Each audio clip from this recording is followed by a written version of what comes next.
A veces... Aprendí muy poco, salvo que la mayoría de las acciones que puede realizar el hombre, sean malas o buenas, obtengan recompensa, alabanzas o reprobación, ya habían sido realizadas, y solo podían aprenderse en los libros.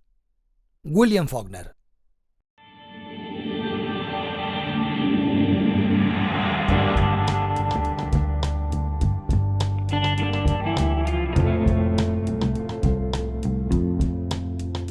La Tierra Dividida. Conversaciones sobre libros.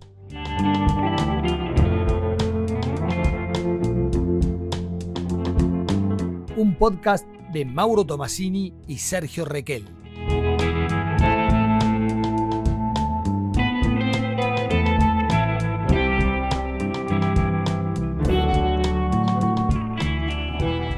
Bueno, arrancamos. Bueno, arrancamos.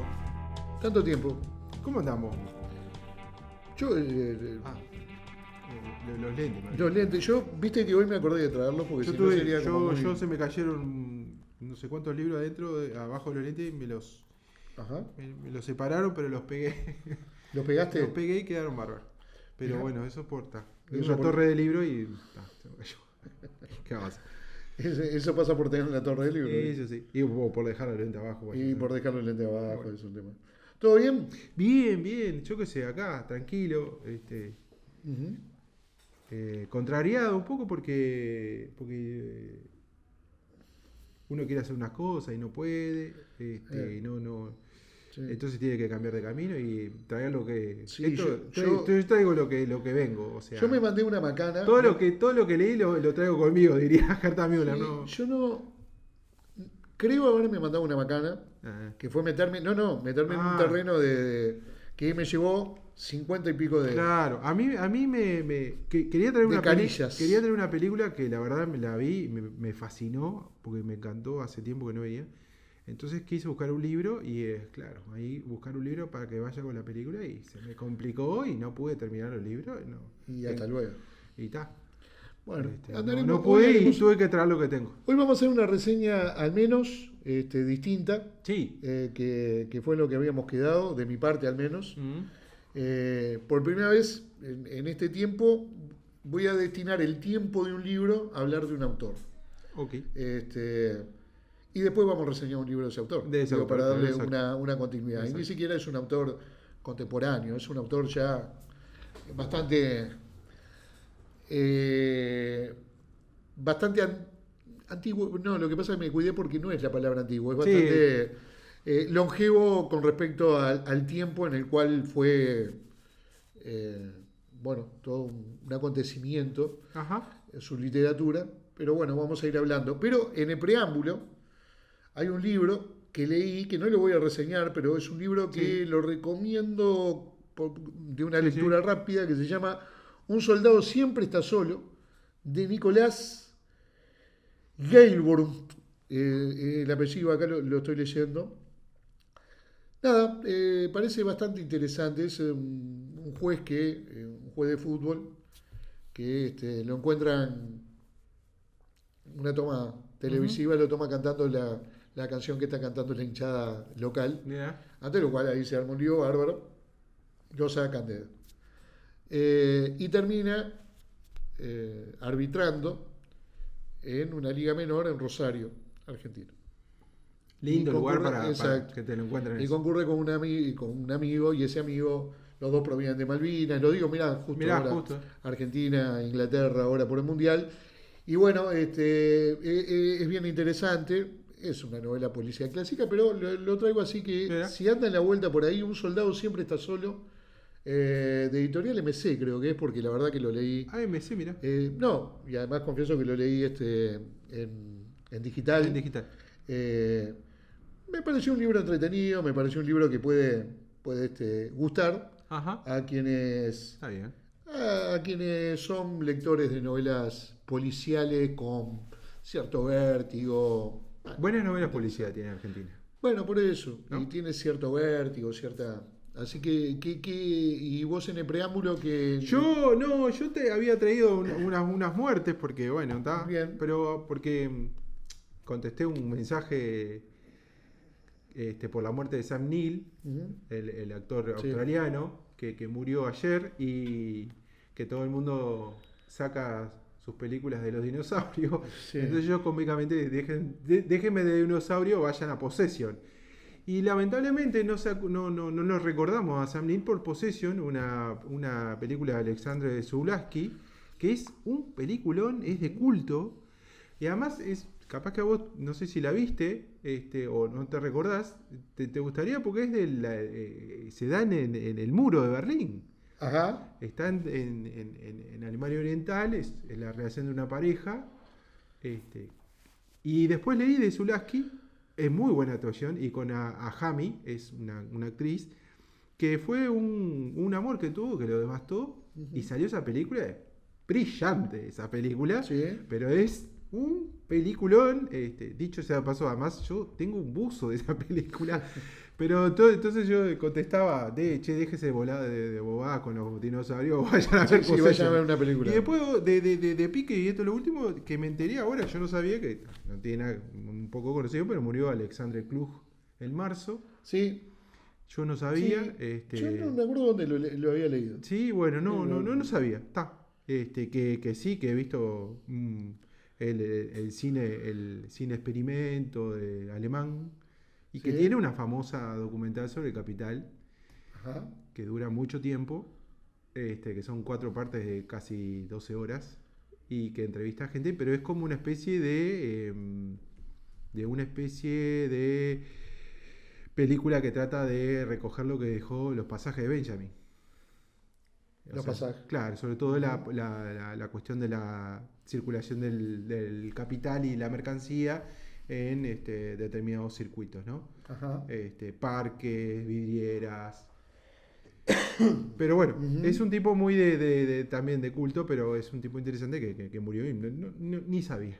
Pero bueno, si No, pueden yo ver, lo había- vean de él. Yo lo había leído, se ve que en una de estas. Tiene una película que se llama Videograma, que es sobre la caída de nuestro amigo Tito, Ajá. solamente con imágenes de la televisión nacional. Impresionante. Y brillante. Ah, eso lo había, Sí, sí, lo había sí. visto, sí. Está Sí, todo me lo había esto, recomendado y lo vi. lamentablemente Sí, está sí. todo en YouTube, ¿no? Sí. Pero bueno. Está bien, ¿qué vas a hacer? Bueno, Bueno, vamos a arrancar. Si hay territorio que por ahí en algún momento me marcó, creo que a vos otro tanto, Ujú. dentro de la literatura, ha sido el territorio sureño, ¿no? Y es Claro. uno de los pocos territorios que se lo reconoce mucho más que por una cartografía, por una creación literaria.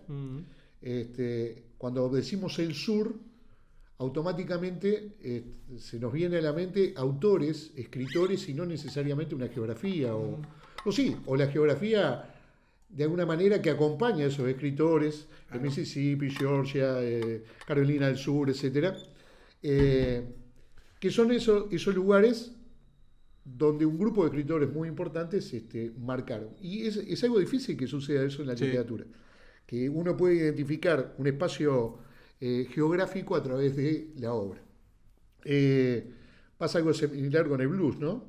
totalmente.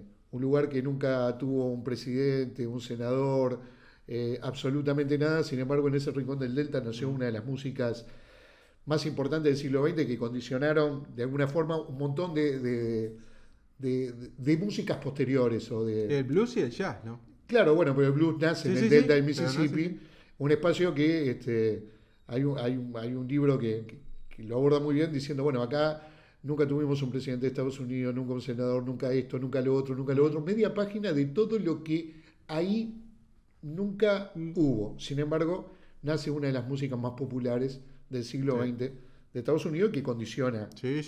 largamente.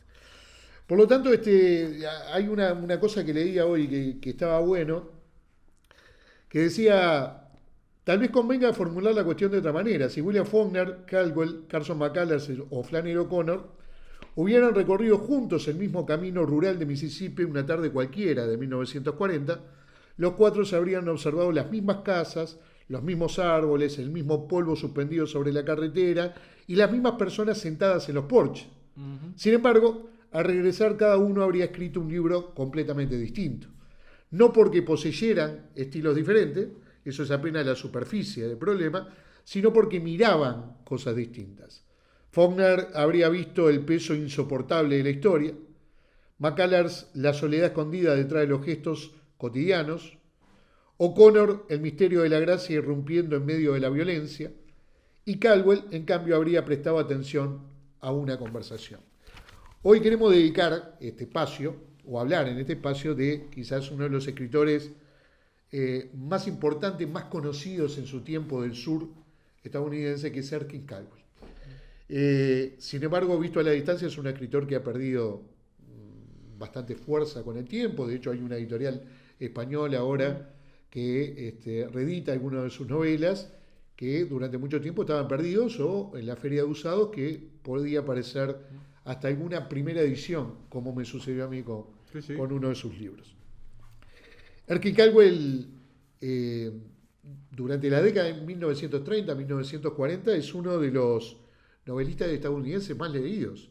De hecho, El Camino del Tabaco, su obra quizás más conocida, o La Parcela de Dios, llegaron a vender 20 millones de ejemplares, creo, entre ambas, y permaneció durante años en los libros más vendidos de Estados Unidos. La sola aparición, digamos, de un libro de Caldwell bastaba para despertar polémica sobre la moral, la religión y la censura, algo que vamos a volver ahora.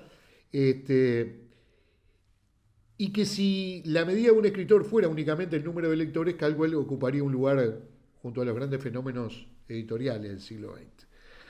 Sin embargo, a la hora de analizar su obra, era demasiado popular para una parte de la crítica universitaria y demasiado serio para quienes lo consideraban un simple autor de éxitos comerciales. Jugó con esa dicotomía de ser un escritor ampliamente leído, pero que la crítica en ocasiones no se lo tomó muy en serio, y al mismo tiempo, como fenómeno bestseller, o lo que posteriormente conoceríamos como bestseller, tampoco encajaba porque es un libro. Y si algo tiene la literatura de Caldwell, y creo que eso es algo que cuando uno recorre o recuerda en buena medida lo leído, nos vamos a dar cuenta que es un escritor de diálogos.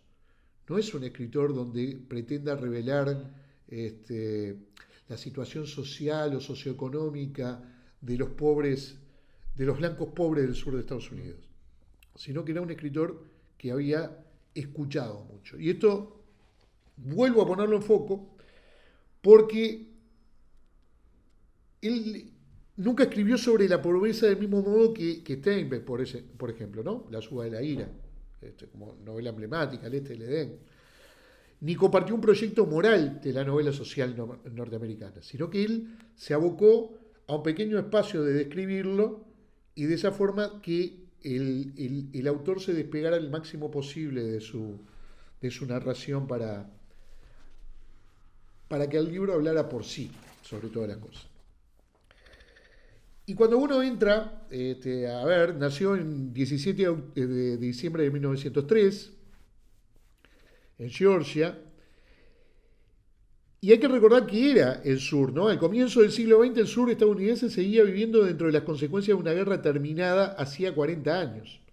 La derrota de la Confederación había abolido la esclavitud, pero no había transformado de inmediato la estructura económica ni la organización social de la región.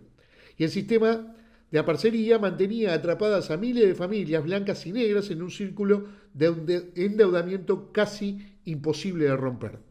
La industrialización llegaba lentamente, las carreteras asfaltadas eran todavía una excepción, la religión conservaba una autoridad cotidiana que en otras partes del país empezaba a debilitarse. Precisamente, Caldwell era hijo de Ira Sylvester Caldwell, que era pastor de la iglesia presbiteriana reformada.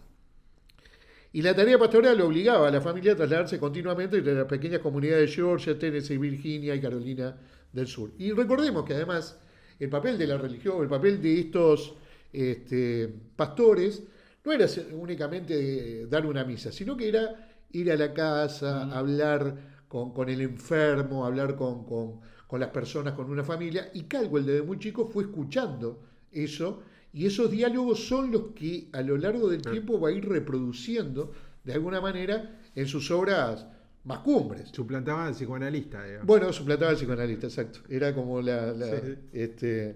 como el curandero que es el psicólogo de los pobres, ¿no? Bueno, en este caso era algo similar. Por eso él siempre afirmaba que el escritor tenía que escuchar mucho más que escribir. Ujú. Era de esa manera, él se adelanta de alguna manera a algo que va a suceder luego con la Gran Depresión en el año 29, que muchos norteamericanos van a descubrir la pobreza Ujú. cuando él simplemente ya la conocía desde hacía muchísimo tiempo, cuando recorría esos caminos muy Claro. descritos por él, con predicadores, con blancos pobres, los blancos escoria, ¿no? Esa cultura estadounidense que aún existe de Sí, sí. culpabilizar a los blancos pobres y que fueron esos blancos pobres los que llevaron casi al gobierno a este muchacho que tenemos Sí, hoy. sí, claro. Sí, sí. Por lo tanto, Caldwell comienza sin pretenderlo a escribir su obra a través de la escucha, a través de estos espacios que fue amontonando con el tiempo. Eh, por otro lado, digo, él tendrá un montón de trabajos, él no decide ser escritor desde muy joven, sino que trabaja en oficinas, en un montón de cosas. Pero Como casi todos los escritores. exactamente, ¿no? Y entonces acá aparece algo que no fue nunca una universidad, la universidad fue justamente las estaciones de servicio, los bares, ¿no? Dice, pero existe una imagen que resume en esos años mejor que cualquier cronología. Alguna tarde de mediados de la década de 1920, en una habitación alquilada cuya dirección hoy nadie recuerda, Caldwell abrió un sobre llegado desde Nueva York. Dentro había un manuscrito que conocía de memoria y una carta breve escrita con la cortesía personal de las editoriales, que agradecían el envío, lamentaban no poder publicar el texto y le deseaban mejor suerte en el futuro. Algo que le va a pasar de forma bastante continua, pero que nunca lo va a demoralizar, y ese es un detalle Ujú. que siempre tuvo, ¿no? Que ahora un poco más adelante vamos a hablar cuando empieza la decadencia, no la decadencia de él como persona, sino la decadencia del tipo de literatura que escribía, que él se aferró a lo que había escrito y seguía escribiendo sin cambiar de moda ni nada por el estilo. Bueno, repito, esos años desarrolló trabajo, pero la literatura norteamericana atravesaba uno de los periodos más fértiles de su historia. Sherwood Anderson había demostrado que la vida de las pequeñas comunidades podía convertirse en materia novelística sin necesidad de recurrir a héroes extraordinarios. Hemingway comenzaba a imponer una prosa donde la economía expresiva adquiría un valor estético por sí misma, y Faulkner trabajaba silenciosamente en las novelas que terminarían modificando para siempre la narrativa del siglo XX. Y en esa discusión que se tenía a nivel académico, siempre Caldwell apareció como de costado. Nunca participó de la misma. Caldwell seguía sosteniendo de que no había que narrar nada extraordinario porque lo extraordinario sucedía cotidianamente en las grandes miserias y en los grandes problemas que tenía esa gente desamparada del sur. La literatura no necesita jerarquizar, decía en algún momento, el dolor, sino que solo necesitaba observarlo con la suficiente precisión.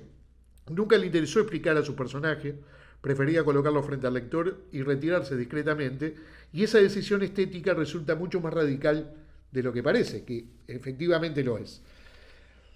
Y vamos a llegar a la crisis del año 29, que no cambia el escritor, sino que cambian los lectores.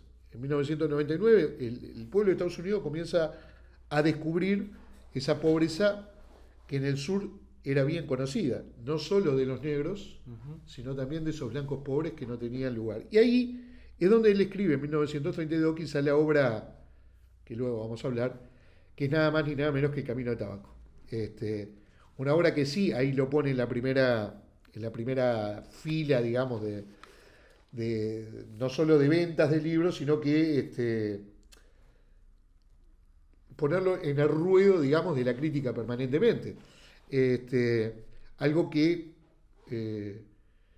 no le pasará habitualmente a Caldwell. Y es entre la década del 30 y el 40 donde él escribe esas novelas que tuvieron un éxito masivo de gente, de lectores quiero decir, donde él narraba lo que ya había visto antes que esa crisis se produjera y antes que Steinbeck, por ejemplo, recorriera su periplo por esa parte de Estados Unidos con aquellos trabajadores agrícolas pobres que tenían que caminar en procura de un trabajo. Y además, porque lo vamos a ver un poquito más adelante, también cambia un poco el tipo de lector, Claro. ¿no? Y por eso también entra en decadencia ese mundo que... Sí, yo creo que ahí, no sé, digamos, Sí, sí, lo sí. meto como... El tema es que también creo que Calvo tiene mucha oralidad que después retoma el cine, ¿no? Y creo Bueno. que el cine es un gran constructor de un tipo de idea de narrativa norteamericana, ¿no? Porque, bueno, la cantidad de películas que hay del 30 y 40 sobre justamente el gótico, ¿no? Exacto, el gótico Bueno, sureño. ¿cómo es no me sale lo que el viento se llevó, la Sí. gran película que ahora está prohibida, Sí. es justamente de eso, ¿no? Digamos, de un hacendado, pero de hacendados con blancos, con negros y blancos pobres, que tienen una idea que no es del gótico, sino es que es de afuera, ¿no? De Exacto. California, Exacto, porque de Steinbeck de California. última Es de California. Claro, ¿no? Exacto. Incluso en la literatura de Caldwell comienza a aparecer el grotesco, ¿no? Mm. El grotesco, como ahora cuando hablemos Que y que Ian vamos a hablar DeFore. de la película, Sí, sí. seguramente, de John Ford, Sí. que la lleva al cine allá por 1941, Sí. creo que es. Que la exageración no estaba en la escritura, sino que estaba en la realidad misma. Él conocía de primera mano eso que estaba narrando. Y ahí está quizás una de las diferencias más profundas con Steinbeck. Ambos escribieron sobre comunidades rurales devastadas por la crisis económica. Steinbeck organiza sus novelas alrededor de una idea moral. Incluso en los momentos de mayor desesperación existe un horizonte de solidaridad que permite comprender el sufrimiento como parte de la experiencia colectiva. Y Caldwell no ofrece ese consuelo. Caldwell, su personaje, están demasiado ocupados intentando sobrevivir como para representar una causa de algo. Son individuos concretos, contradictorios y muchas veces incapaces de comprender las fuerzas históricas que condicionan su propia existencia. Y esa negativa a convertirlos en emblemas explica buena parte de la incomodidad que provocó su literatura. Y también explica su extraordinario éxito de novela. Había una porción muy importante de la población que quería esa novela. Voy a adelantarme porque por eso te dije que me metí en un lío. Porque lamentablemente no hay una biografía de Caldwell en español. Existe una en inglés que está requete contra perdida, entonces había que salir a buscar datos por internet que no además eso pudieras dijiste ordenar. vos es tal cual, no hay tantos estudios académicos, no es que no haya, pero no hay tantos como de otros autores. Exacto. Es muy dejado de lado, por decirlo de una Exacto. manera ¿no? Voy a ir un poco más rápido. No. Luego de esta década importante de la creación literaria de Caldwell, conoce a Margaret Bourke-White, la fotógrafa que había recorrido fábricas y minas, grandes fábricas para la revista Fortune, y colaboraba en la recién fundada revista Life. Claro. Y se había convertido en una figura excepcional dentro de una profesión dominada por hombres, ¿no? Se conocen, hay un amor entre ellos y entonces juntos fotografían buena parte del sur, que luego sale un libro, no recuerdo el nombre ahora, en el cual está la fotografía y también está Algo muy, muy de la época. exacto, la falsa entrevista de Caldwell, porque Caldwell escribe bajo el modelo de ficción, algo que luego le ha recriminado por algunos periodistas o algunos analistas críticos diciendo, bueno, pero esto es una ficción, no es un relato. Qué lindo sería encontrar ese libro, digo, Que es en realidad el periodismo literario, ¿no? Exacto, bueno. Mucho antes.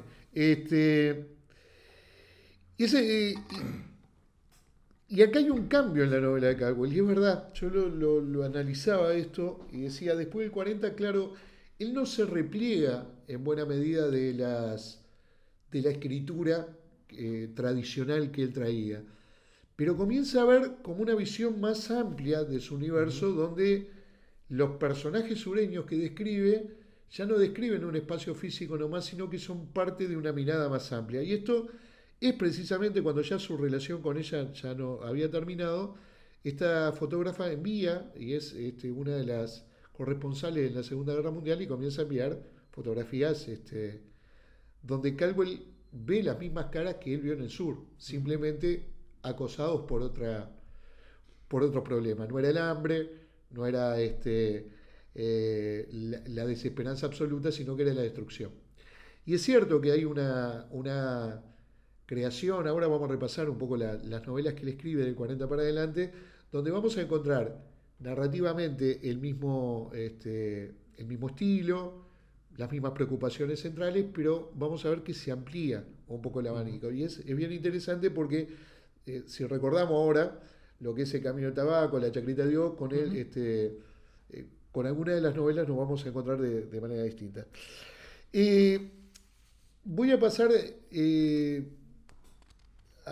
un poco a la parte final de esto, ¿no? Que tenía anotado acá. Él no decae como escritor. Dice que era un tipo que narraba, que escribía todas las mañanas, absolutamente cuadrado en eso. Que a diferencia de lo que vos y yo leímos en algún momento de la esposa de él, que le decía a Hammett, no, porque mi marido no corregía casi, que Hammett le había respuesto sí se nota. Sin embargo, dice que hay archivos de él donde se demuestra la corrección que hacía a todos los diálogos, por ejemplo, hasta encontrar la mejor tonalidad y música posible. Pero claro, en los 60 hay un cambio, en los 60, 70 hay un cambio vertiginoso, es cierto, lo del cine, que no, yo no lo había notado, pero es verdad. El cine comienza a tomar otra dimensión, comienza esa novela dialoguista a ocupar la imagen, esos diálogos, pero también hay un lector estadounidense que cambia su lectura, la cambia hacia las grandes urbes, hacia la clase media, Sí, sí. A cómo es la vida de esa clase media hoy en otra sociedad que no era aquella del 30 que Caldwell le había descrito. Sin embargo, Caldwell se mantiene escribiendo hasta el final de sus días ese espacio que él vio, que él escuchó y que de alguna manera no renunció a él. Y fue a favor de Caldwell alguien que no renunció a su propia escritura en función de las modas de él. A tal punto que esas modas justamente hacen que Caldwell hoy sea un lector que podemos volver a leer sin ningún tipo de problema. Porque las modas literarias justamente tienen esto, ¿no? Instalan ciertas lecturas durante un tiempo y al tiempo vuelven a reflotar aquellos que son clásicos donde se releen en cualquier época y en cualquier momento. Morirá en 1987 y deja atrás más de 50 libros. Es prolífico, sí, sí. Muy prolífico entre novelas, crónicas, cuentos y mucha crónica periodística también. Que dice que es donde él expresa mejor, de alguna forma, esa preocupación que comienza a instalarse en la década del 50 de una visión más social del problema de la pobreza que él había visto con tanta nitidez, claro. exactamente Hay una cosa que ahí yo no lo sé, pero que como el desarrollo de cada país, que tiene que ver con los desarrollos tecnológicos, la forma de leer, la forma de escuchar, pero antes del cine y todo lo que fue la televisión en Estados Unidos, que claro, es antiquísimo, ¿no? Que tiene que ver con la radio y la oralidad de esto, que vos hablabas de Caldwell, que claro, sí era un centro de atención escuchar la radio en determinados momentos. De hecho, todas las guerras, ¿no?, son escuchadas a través de la radio, los discursos de todos. Exacto. Y era como un lugar de atención. Y las telenovelas, que fueron muy importantes en Estados Unidos, antes del cine, ¿no? Antes de la gran explosión del cine, ¿no? Sí, sí. Que fue en los 30, los 40, sobre todo. Pero que tiene que ver con eso, ¿no? Digamos, hay una gran película de Woody Allen que se llama Realidad de Radio, que justamente es en función de una radio. Y me acuerdo de Perdidos en Younger, que también es de la Segunda Guerra Mundial, claro, que se paraban a escuchar, o sea, la familia, el centro era ese, ¿no? Y que tiene con este tipo de... Sí, ahora cuando volvamos sobre la novela vamos a repasar un poco la biografía, la bibliografía de Caldwell, y nos vamos a dar cuenta que no solo fue prolífico, sino que quizás sus libros más... o que sobreviven más en el tiempo, son anteriores al 40. Anteriores al 40. Entonces nos vamos a enfrentar a esa paradoja, ¿no? De ser un escritor que describió formidablemente la década posterior a la Gran Crisis y a la Gran Depresión, Ujú. porque se había universalizado aquello que en el sur era algo sintomático, Claro. pero claro, en la propia evolución de la sociedad estadounidense luego se termina transformando en un escritor con cierto pasado, pero con poco presente porque había otras modas de lectura. Claro. Está bueno eso lo que trajiste, lo de grotesco, porque si algo tiene el gótico sureño es el Claro, ese grotesco. grotesco. Claro, ese grotesco, y que es tal cual algo sacado de la edad, o sea, el gótico como el de la Edad Media, porque la Edad Media para mí es como es el tiempo que es un agujero oscuro, ¿no? Claro. Hay unas cosas tremendas ahí, ¿no? Todos los demonios, las casas de brujas, ¿no? Y grandes películas que tienen el grotesco, pero cosas que hoy, además, cosas que irían a contrapelo de una Sí, moralidad claro. muy hegemónica que hay hoy, Algo ¿no? que nos dijimos, en la década del 30 y 40, digamos, Oh, la propia iglesia, el propio Estado sí, sí. lo llevaba a juicio precisamente por hablar de religión, por hablar de sexo, Sí, sí. algo que no abordé. Caldwell habla del sexo, pero lo hace no desde una moral, sino desde algo cotidiano que está instalado en esos Sí, personajes. sí. Claro, debió enfrentar varias. Yo no me acuerdo ahora cronológicamente, pero son precursores del gótico, pero sí hay uno que quiebra la narrativa ahí, que es Theodore Dreiser, que es Dreiser. anterior, es del 20, Ujú. que hace una gran novela que es muy de gran impacto, que la censuran. El financiero. No, ¿Cuál? una tragedia americana. Ah, la tragedia americana, claro. Que es Claro. ¿no? Es la historia de un primo que va a trabajar en la fábrica del tío y bueno, termina asesinando Ujú. a su prima. Que lo censuran, y también hay tal el tiempo digamos de la corretera del comunismo, porque a Teodoro Sí, Dreiser, claro, ¿no? claro. Yo no me acuerdo si Caldwell también andaba medio en eso. Yo no lo O encontré por eso, ahí, en principio no lo encontré, pero vuelvo a repetir, hay una- no hay una biografía que podamos Sí, dedicarle claro. a Caldwell, o al menos en español no anda, en inglés habría que buscar seguramente trabajos que existan Claro. en alguna universidad, pero que yo no tuve acceso. Pudimos armar como un rompecabezas Sí, no, de la vida de Caldwell. es que no hay mucho.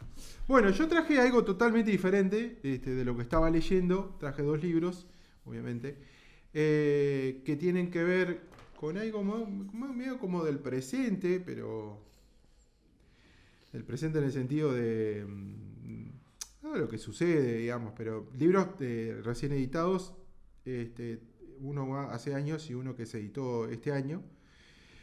Y entonces traje este que se llama ¿Qué están haciendo las derechas con los 70? Memoria completa, banalización de la dictadura y goce con el padecimiento de las víctimas.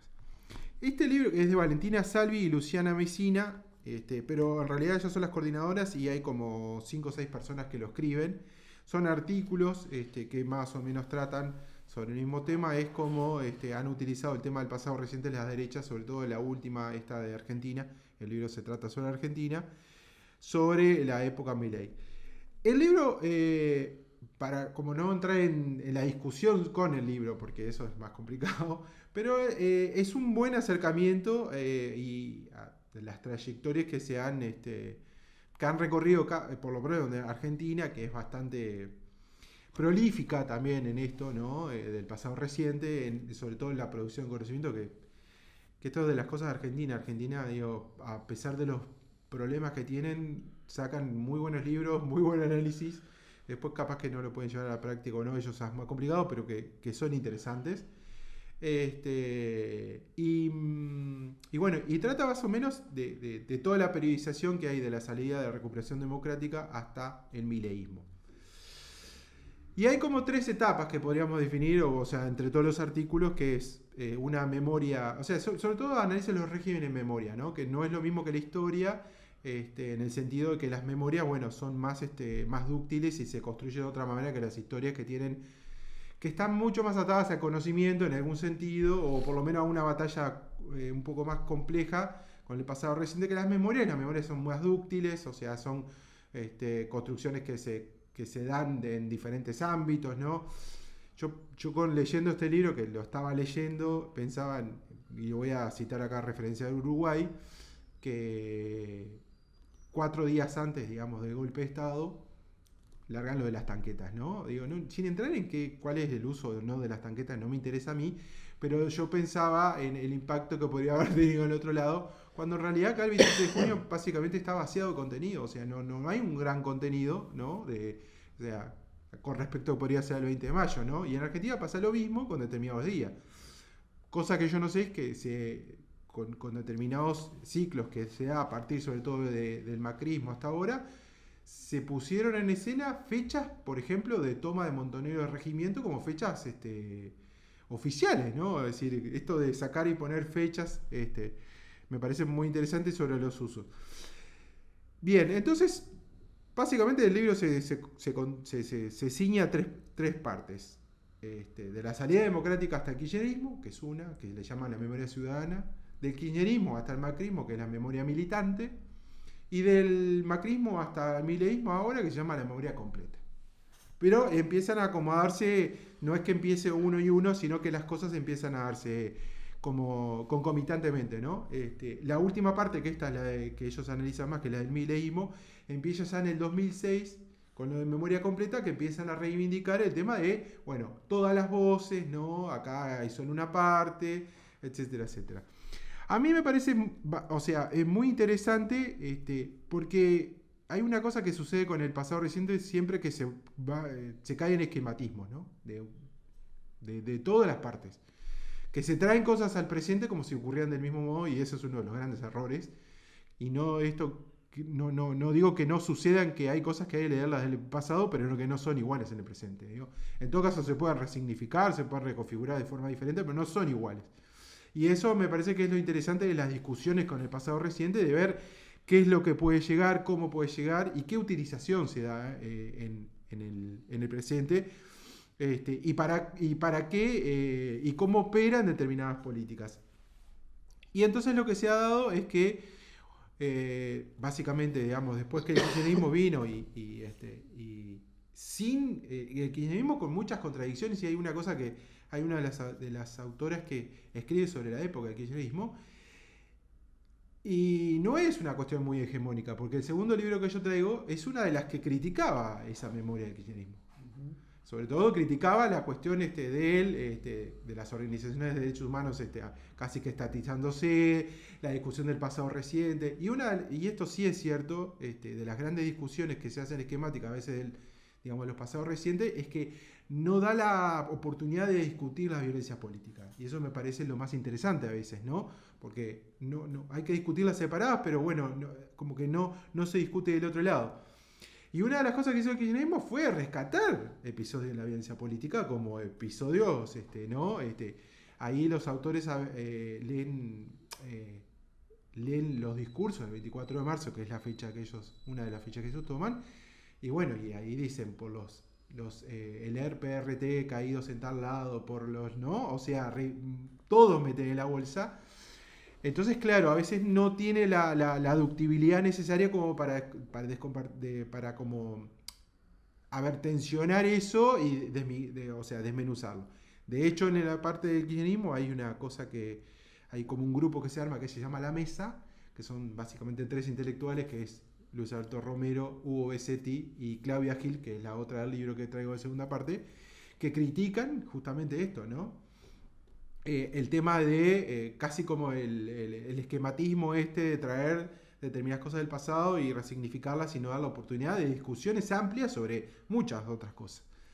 Entonces, esta parte es que empieza con el kirchnerismo, a su vez ahí en el 2006 empieza lo de memoria completa, y que después se va agravando o sea, el libro va desarrollando, que se va agravando con el paso del tiempo hasta el hoy, y que ahí empiezan a reutilizarse, claro, símbolos y imágenes del pasado en el presente, ¿no? Como, bueno, las víctimas, empiezan a utilizar las víctimas del terrorismo Estado como las víctimas de la pandemia, las cuestiones que tienen que ver con la violencia política también se utiliza en reconfiguraciones contra el kirchnerismo, y además, por ejemplo, hay varias, cuando el PRO hacía, el época del macrismo, hacían determinados actos políticos, sacaban un cartel que decía kirchnerismo nunca más, y el nunca más empezó a como tener otro sentido en la coordinación pública. Una cosa que me parece muy interesante, y esto que creo que ha traído estas oleadas de derechas, es el tema de los streaming. Y ellos analizan en la última parte el streaming del gordo Dan, que es un integrante de la Libertad Avanza, que es muy importante, pero es muy importante para el público de la Libertad Avanza, que además no es este público, pero es ese público, digamos, del sur, ¿no? De bajo, que es inclusive hasta inmigrante, ¿no? Que uno de los grandes temas del Trump fue justamente eso. Sí, lo más preocupante de Milei es, en todo caso, el público joven, ¿no?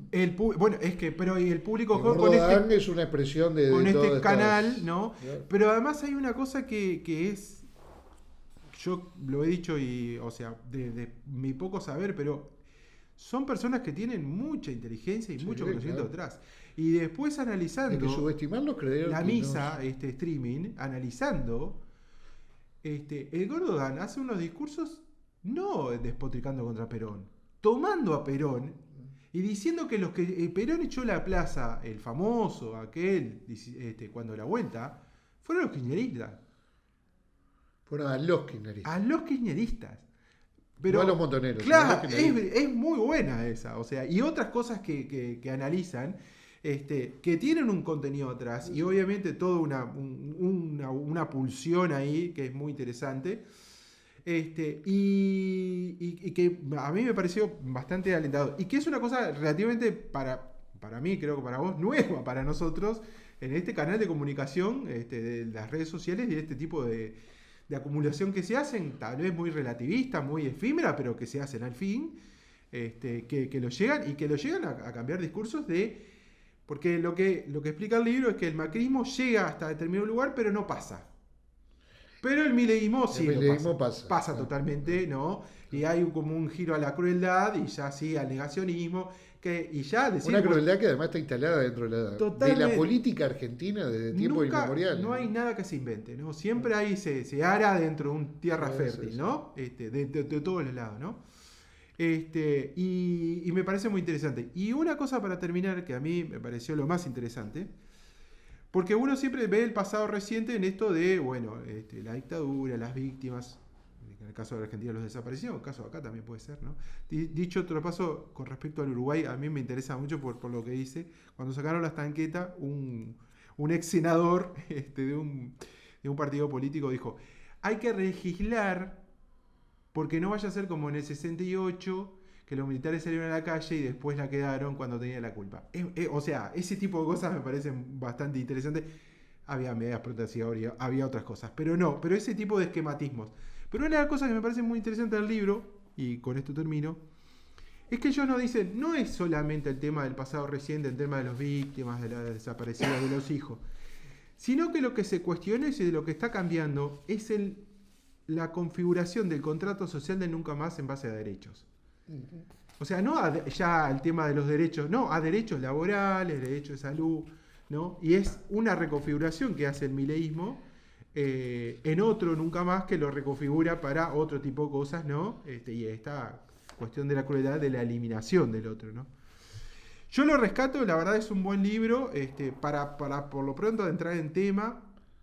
Tiene la dificultad que son artículos separados, que si bien van conectados, pero no es un libro en sí mismo. Pero la verdad que es interesante y es bastante sencillo, o sea, es amable, no es un libro de esos pesados de historia, que eso es lo que tienen los ensayistas a veces argentinos, que traen cosas bastante cercanas, digamos, para el público en general como nosotros. Así que bueno, es del siglo XXI. Siglo XXI, exacto. Que se encuentra. Perfecto. Sí, anda en la vuelta. Y ese en particular anda en la vuelta. Bueno. Bien, continuemos. Antes de entrar en la reseña del libro concreto de Erskine Caldwell, hablaba de esto de que su producción, fijémonos antes del año 40, ojo que acá puede haber algunos cambios con respecto al título, porque hay varias traducciones en español y depende quién la haga, qué título le pone. Pero El bastardo, Pobre y tonto, El camino del tabaco, La parcela de Dios, El predicador. Esos son los libros que él escribe hasta el año 40. Del año 40 es Tumulto de Julio, Problemas en Julio, que puede ser otra de las... Toda la noche y Tierra Trágica. Tierra Trágica del año 44. Y a partir del 46, digo, esto terminada la guerra, Una casa en las tierras altas, La mano segura de Dios, esta misma tierra que yo la tengo traducida por Onetti. Un lugar llamado Esterville. Y bueno, otros libros. Pero es cierto, en La última noche de verano, es verdad que hay un Caldwell distinto al de esos primeros libros, donde quizás no es la crudeza, sino el dejar que sus personajes transiten, caminen hacia una visión más global de problemas.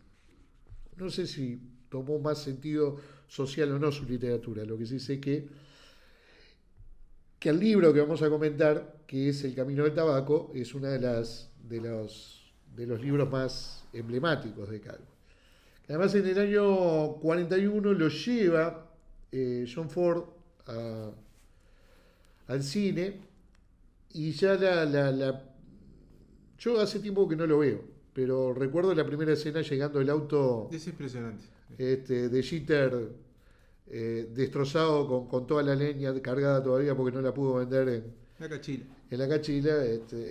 Es algo Yo, impresionante. si no me equivoco, Ford hizo las dos, ¿no? La parcela de Dios y el camino Yo del no tabaco. recuerdo la parcela de Dios, puede ser, pero sí. Bueno, de hecho, El camino del tabaco es una de las novelas emblemáticas de Ford, una de las películas emblemáticas de Ford.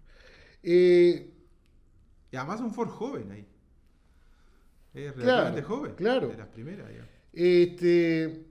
Yo hice alguna anotación. En la novela no nace el deseo de denunciar una situación y tampoco intenta explicar las causas de la pobreza rural. Caldwell da todo eso por sabido. En definitiva, lo que describe qué le ocurre a las personas cuando la pobreza deja de ser un episodio y se convierte en el clima permanente de su existencia.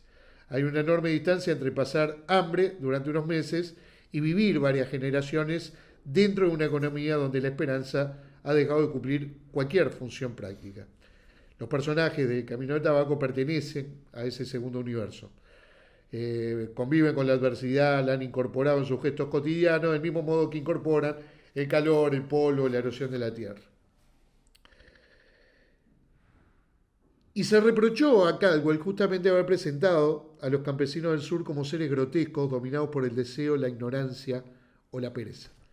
Algo que John Ford retrata brillantemente en la película, pero que además John Ford le da un sentido más social, donde hay cierto aspecto donde no es exclusivamente la descripción de los personajes viviendo esa cotidianidad, sino que hay dentro de la propia película una necesidad de expresar una situación social, denunciarla y tomar partido por cambiarla en este caso, ¿verdad? Porque la propia película utiliza del grotesco justamente imágenes ampliadas incluso de cómo aparecen en el libro. Por eso digo que en este caso al menos particular está bueno como la lectura del libro, y si pueden ver la película, que supongo que está en YouTube también. Sí, es. Porque el libro no podemos... A ver, es una familia, los Lester, que están en ese terreno absolutamente venido a menos, la casa se está cayendo, hace años que ya no pueden tener una plantación, una cosecha de algodón. Y la primera imagen es brutal ya, cuando aparece el yerno que le vendieron la hija de 12 años para que se la llevara como esposa. La niña no quiere nunca estar en la cama con Tom, ¿ves? Creo que es Tom. Con Love. Nunca quiere estar en la cama con Love. Y bueno, le viene a pedir al padre que tome carta en el asunto y viene con una bolsa de nabos, boniato, no sé. Nabos, ¿no? Que era lo único que comía. Que era lo único que podían comer, pero que ellos, además, los Lester, hacía días que no podían comer ya porque no tenían. Entonces, esa primera escena ya, de toda la familia Lester arrinconando al pobre Love para comerse los nabos, es algo que ya de por sí vale la pena. Y si después encima aparece Bessie Rice, que es la predicadora itinerante, que además de predicadora deja mucho que desear y se casa con el hijo menor este, de Jeter, que es Dude. La verdad que el entramado es una maravilla de lo grotesco, del sinsentido y del único tema que domina la novela, que es el hambre y la necesidad de volver a trabajar la tierra y que nadie le da un préstamo para volver a trabajar la tierra y por lo tanto no hay posibilidades de ningún tipo. Uh-huh. Y hay un viaje a la ciudad vecina y en esa ciudad vecina hay una noche de hotel entre los tres personajes que es algo formidable.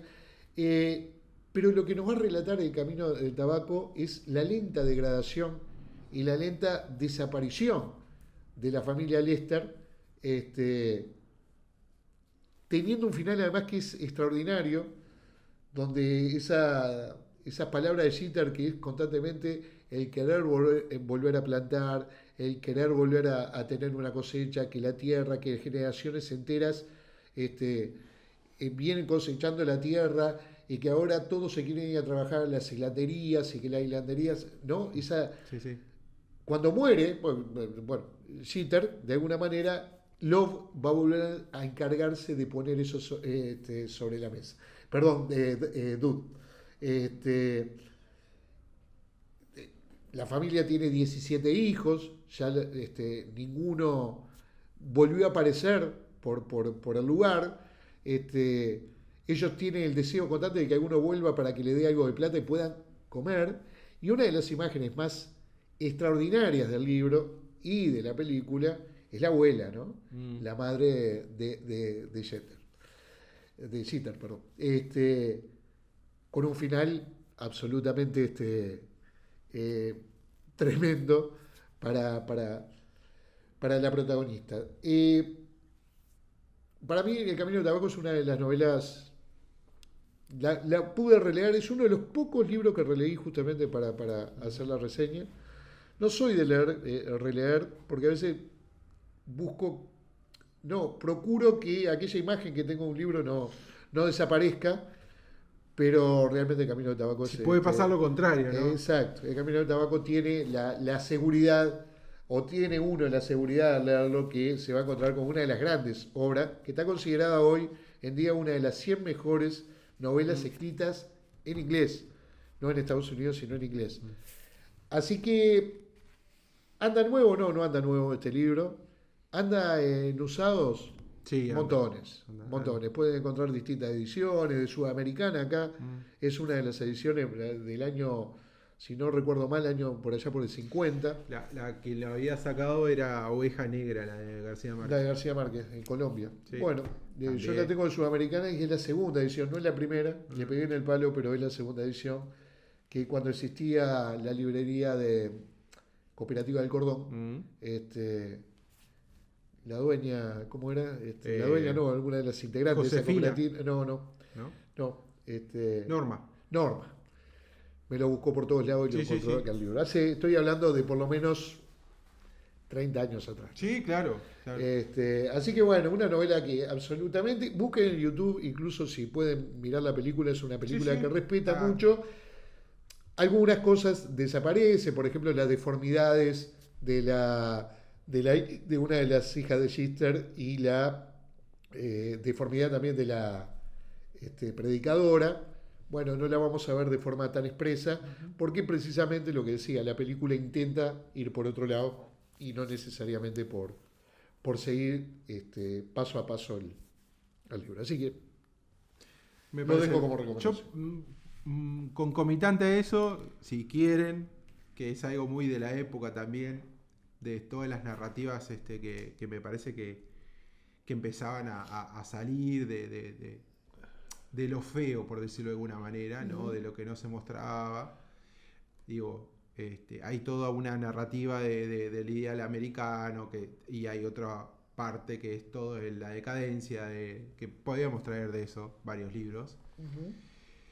Y hay una película del 32, que es ahí nomás, que es de Tom Browning, que se llama Freaks, que se llama Fenómenos, que son fenómenos, personas con muchas dificultades motrices, en un circo, que la censuraron y la dejaron de lado, y es una película de culto hoy. Pero una película de culto de reivindicación, digamos, de las personas que no entraban en la narrativa hegemónica, por decirlo de alguna manera, ¿no? Ujú. Porque también, aparte, tanto como la Primera Guerra Mundial y la Segunda, claro, hubo también toda una especie de publicidad, ¿no? De Estados Unidos, bueno, desde el siglo XIX, pero publicidad de la gran expansión del New Deal norteamericano, etcétera, etcétera, ¿no? Así que bueno, recomendaba esa novela y esa película extraordinaria. Bien, vamos por el segundo libro. Vamos por el segundo. El segundo libro es como ya más o menos lo adelanté, es de yo una grata sorpresa que descubrí hace años, que se llama una autora que se llama Claudia Hill, nacida en 1955, ella fue militante si yo mal no recuerdo, del ERPRT, y se exilió, estuvo presa, desaparecida y se exilió en Francia, donde hizo en los estudios, en el École, hizo estudios de sociología y ciencia política y se doctoró en ciencias sociales con un perfil más en el estudio de la filosofía política, y de hecho ella tiene varios libros sobre el pensamiento de Leo Strauss que están en Fondo de Cultura Económica, salen un huevo, y además que los quiera entender, que los entienda. Los entiendo, ¿no? Y hizo varios libros sobre el tema de las izquierdas en Argentina. Y además hizo 2 libros que para mí, yo creo que de lo mejor, con Hugo Besetti, que he leído, porque Hugo Besetti me parece que es otro de los grandes que tiene Argentina. Tiene 2 libros, uno que se llama Usos del pasado que hacemos con los 70. Son libros chiquititos, en realidad diminutos, te podría decir, de más de 150 páginas, y chiquitos de forma además. Y tiene otro que se llama ¿Por qué no pasan los 70? Este es más acerca en el tiempo. No hay verdades sencillas para pasados complejos. Son 2 libritos chiquitos. Yo los recomiendo a ambos. Yo traje el segundo, porque son artículos en realidad. Yo los recomiendo a ellos para tener otra visión sobre el pasado reciente, y a los que les interesa, ¿no? Por supuesto. Y un poco también desnaturalizar muchas de estos esquematismos que hoy persisten en el presente, y que he hecho y se ha hecho en varias ocasiones sobre lecturas que uno hace de determinados hechos que ocurren y que a veces no tienen relación mucho son medio agarrados los pelos, realmente. Ella se basa mucho en los 2 libros y en ¿Por qué no pasan los 70? En Hannah Arendt, que es como, ¿no?, su filósofa, para explicar las dictaduras. Y no aquello de que dice Hannah Arendt por qué pasó, cómo pudo suceder, sino entender el mal, entender las responsabilidades. Hay una famosa frase de ella que siempre me quedó, que a veces repito, pero es como cómo se funda una comunidad política después de un trauma, que en realidad es lo que estamos discutiendo ahora casi siempre, ¿no? ¿Cómo hacemos eso, ¿no? Podríamos citar miles de casos, pero un caso que justo yo siempre leyendo el libro, repasando más el libro, conocemos en común una persona que estuvo presa con Sergio, y uno de los militares... No, conmigo no estuvo preso. No, contigo no. Estuvo preso, pero lo conocemos a los dos. Ahora sí. Y bueno, enfrente una de las personas es uno de los militares, digamos, que fueron cautivos, que podríamos tener millones de ejemplos de eso, ¿no? Pero y esas preguntas son de las preguntas que justo el pasado abre, ¿no? Es cómo se vive, cómo se juzga eso además. Y ella empieza a filosofar y a repensar de Hannah Arendt y otros, a Karl Jasper, si es medible los traumas o los traumas producidos por los golpes de Estado, las dictaduras, sobre todo de las últimas dictaduras, si alcanza a conjuzgar eso, si hay una construcción del delito que dé a la pauta de lo que fue eso. Y ella dice que no. O sea, ni se puede perdonar ni se puede juzgar, porque está en el mal, ¿no?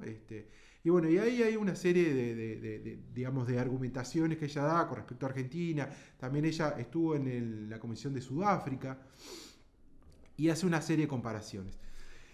Yo agarré un artículo de ella que justamente lo que hace del por qué no pasan los 70s, de todos los 4 que hay, en realidad son 5, que justamente empieza a como a criticar y a tensionar los esquematismos con respecto al pasado reciente. Y ella obviamente agarra el caso de Argentina. Hay una cosa que me gustó de ella que dice en realidad a ella le gusta interrogar desde la teoría política a los fenómenos políticos como prácticas de pensamientos políticos. O sea, que no son estáticos, ¿no? O sea, que las cosas son como variables que se mueven, que no hay que verlas esquemáticamente. Y que ella, si bien es cierto que desde la teoría política pregunta, pero que no son cosas que... Es decir, que las categorías a veces de la teoría política no nos alcanzan para comprender los hechos. Cosa que pasa habitualmente y que a veces se fuerzan muchas veces las categorías para analizar determinados temas que son bastante más complejos. Y en este artículo ella trae, por lo pronto, dos hechos que se dan en Argentina y uno que me parece que es muy, muy interesante, que yo traigo en el artículo, que es el 2x1 que se dio en Argentina en la época de Macri. Que yo algo sabía, pero ella lo desarrolla más, y que en realidad el 2x1, que era para los presos en general, obviamente los que estaban presos por crímenes de lesa humanidad iban a hacerse de esa medida para ellos. Pero la medida después la empieza a desarrollar. ¿Por quiénes la desarrollaron? ¿Y quiénes la fundamentaron? Y eran en todas partes de gente del kirchnerismo y gente que estuvo en delitos de lesa humanidad. Inclusive hay un fiscal que desarrolló la medida que fue parte del juicio de la Junta como asesor fiscal. Entonces, claro, empieza a desarrollar todo el entramado que uno puede haberlo tenido en la cabeza como un esquematismo de lo que era liberar, y en realidad, o sea, el mismo Zaffaroni está de acuerdo. Sí, sí. Que era el juez de la corte que votó eso. ¿Y por qué lo votó? Entonces empieza a desarrollarlo y empiezan ahí a registrar y recupera todas las discusiones que se dan con respecto y además en la famosa marcha. Pero además todos los discursos que se dan, digamos, desde el punto de vista, digamos, obviamente de las organizaciones de derechos humanos, ¿no? Y claro, y ahí cae uno, y sin desfavorecer cualquier tipo, digamos, de impronta que pueda tener las organizaciones de derechos humanos, del esquematismo que tienen con respecto a algunas cosas, que ni siquiera en el caso de, en unas entrevistas que hacen a Zaffaroni, él decía que ni siquiera era la intención que los represores lo tomaran el 2x1, pero era para la gente que él no quería que estuviera presa, etcétera, etcétera. Pero recoge toda esa discusión de un grado de esquematismo brutal que tienen, brutal, y que inclusive después se dan en determinados actos que hacen con respecto de apoyo contra el 2x1, digamos, ¿no? Ese es uno de los episodios que ella cuenta. Por supuesto yo lo hago mucho más esquemático, ella lo desarrolla mucho más y desarrolla todas las tensiones. Y después otro que desarrolla más es también con la cifra, que se dio una discusión con lo pérfido que yo he fallecido. Pero lo que ella dice con respecto a la cifra es que la cifra de los 30.000 desaparecidos, que es simbólica, siempre fue simbólica. Es como un concepto, ¿no? Como decía Cohen. Pero que después también es cierto que hay determinadas cosas que tienen que ver con los números, que sí están bien registrarlas en términos de, ya hasta en términos de que la dictadura argentina fue tan devastadora, que sí hay cosas que, digamos, que estarían bueno registrarlas, dice ella, y para los investigadores mismos, que registran los números, ¿no? Pero no en el sentido que son discusiones que van como de un lado al otro, entonces como esta discusión de los 30.000 desaparecidos es como que, bueno, los 30.000 desaparecidos es la cifra. Que inclusive ella cuenta cosas que yo no lo sabía, que entre los antropólogos y los investigadores hubo tensiones con respecto a la cifra, ¿no? Tensiones muy jodidas con respecto a eso, ¿no? Es que ella misma está teniendo una tensión con Bonafini en lo que está diciendo. Totalmente. Bonafini, vos le nombrabas una cifra menor a los 30.000 desaparecidos y eras... Totalmente. El enemigo número... Y además ella recupera, claro, muchas cosas que uno no pierde en las discusiones que se dan, pero las exclusiones que hacen de que no fueran militantes revolucionarios. Claro. O sea, los dejan de afuera, digamos, sí, básicamente, claro. ¿no? Entonces, y ella es de este grupo de la mesa, de que, claro, cuestiona muchas cosas de ese estilo, porque básicamente estaban dejando un montón de gente que era militante política simple, por ejemplo, lo que dice ella en la época del kirchnerismo, y por supuesto una exclusión de que dejaba gente que no fuera montonera afuera, ¿no? Claro, pero eso viene de bastante antes también. Por supuesto, O sea, son cosas que vienen desde siempre. También, pero quiero decir, esto sí, se produce en los 80 por supuesto, sí. y sobrevive como una verdad instalada también, que obviamente ahí entra en la confrontación posteriormente con el kirchnerismo. Totalmente. Pero digo, a ver, pero lo que Sí, digo, lo que se ella entiende. hace Se justamente entiende. es interesante Se en el entiende. tema de los esquematismos, ¿no? Claro. Claro, porque si no es como. Y además esa cuestión de traer al presente y que funciona de determinada manera Claro. como un artefacto discursivo que cual no lo es así, digamos, ¿no? Entonces, eso me parece las cosas, pero las cuestiones que tienen que ver con montones digamos, de situaciones que se dieron, tanto en el kirchnerismo como en los 90, pero después, es esto, ¿no? Digamos, con esto que estoy diciendo del 2x1, bueno, pero los que los habían promovido no eran, digamos, fiscales en contra, ¿no? Y el último que me parece que también, porque las memorias tienen que ver con eso, también con los detalles, ¿no? Yo a veces, malamente, pero que hay como un giro a la memoria, eso se ha estudiado después de los 60 y 70 en el mundo, ¿no? Como una revisión, como que todo es memoria, ¿no? Y a veces yo medio crítico con el Uruguay, con la ley de sitios de memoria, que ahora están poniendo hongos por todos lados de cemento, que también hay una proliferación que todo va a ser, ¿no? Esta cuestión de las opciones de cómo sitiar y cómo habilitar determinados lugares para que sean que entren en un discurso memorial. Y en ese sentido, ella cita un tercer caso que me parece extraordinario, que es porque en Argentina tienen mucha autonomía las provincias, pero a su vez las localidades de las provincias, ¿no? Y no me está saliendo como el intendente de las provincias, ¿no? De las localidades. Entonces, son intendentes, ahí está. Y entonces hay un intendente que dice que establece un decreto que hay. ¿Gobernadores o intendentes? Ahí está. Estamos hablando de gobernadores de provincia. Ahí está. Ahí va. Que dictamina por decreto que se van a determinar determinadas frases que van a ir sí o sí de determinada manera porque son así. Para todos. Es un decreto. Porque así evitamos el negacionismo. Es formidable, ¿no? Entonces, en cada papel, en cada web, en cada lugar que sea. Tiene que estar esa frase. Tiene que estar esa. No, y ese relato y esas frases, ¿no? Maravilloso, ¿no? Aparte es bien y es un decreto y ella lo trae como esto también, ¿no? Como claro, es como, ¿no? Como una cuestión de verticalismo y imposición y claro, y viene otro y hace lo contrario. Y después analiza un montón de cosas que tienen que ver con, que bueno, claro, muy graciosamente con los prólogos y las eliminaciones de los prólogos del Nunca Más. Claro, como las ediciones fueron... Y ahí, claro, se borraron prólogos, se hicieron otros, ¿no? Que en cualquier momento borran sábado. Totalmente. Pero, a ver, me parece que son interesantes. Yo lo traje porque, bueno, había leído este libro y no encontré un libro de una película iraquí, de un libro que me ayudara para traer la película.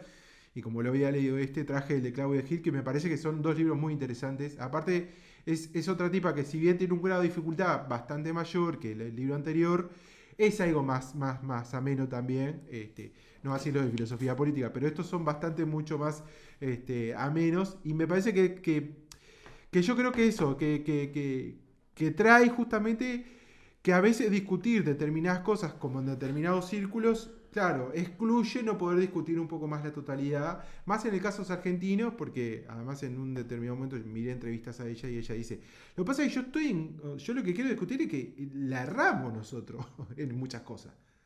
Le erramos, hicimos cosas que no deberíamos hacer. Entonces yo me siento responsable de eso, de alguna manera, y eso no lo puedo discutir con nadie. Digo, de hecho, trajo la semana pasada, el año pasado trajo Sergio un libro de la llamada Leila Guerriero, que le había pasado lo mismo a la protagonista. Yo traje el de Pilar Calvero, que son gente que se han tenido que ir. De hecho, Claudia Gil no vive tampoco. Vive en México, ¿no? Viven en Francia y en México, ¿tá? Porque tiene esa visión de que no se discute nada y Bueno, en la entrevista ella dice, nosotros mandamos a matar a compañeros y no se discute eso. Entonces eso está mal, ¿viste? Y entonces, claro, ese tipo de esquematismos, que fue lo que hizo el kirchnerismo, que solidificó una gran narrativa.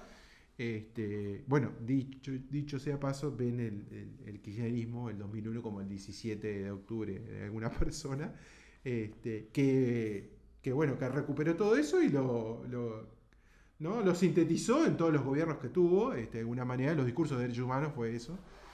Y que, claro, excluyen un montón de cuestiones que tienen que ver, que ya estamos acostumbrados a ese tipo de como antagonismos con los argentinos, pero bueno, me parece interesante sobre todo cómo terminan a poner Carlota, Estela Carlotto hace relativamente poco la pandemia, en una bolsa de nylon negro, como lo pusieron en la Casa Rosada, ¿no? Uh-huh. Ese grado de crueldad que tienen hoy es realmente alarmante, digamos, por decirlo de alguna manera.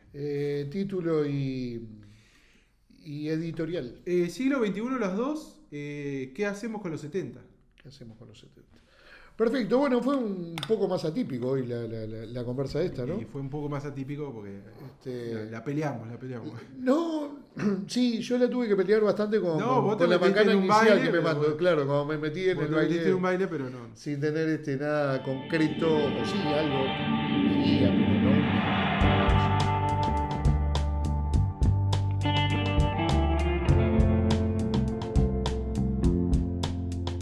La Tierra Dividida.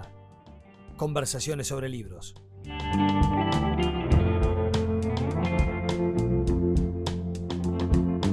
Un podcast de Mauro Tomasini y Sergio Requel.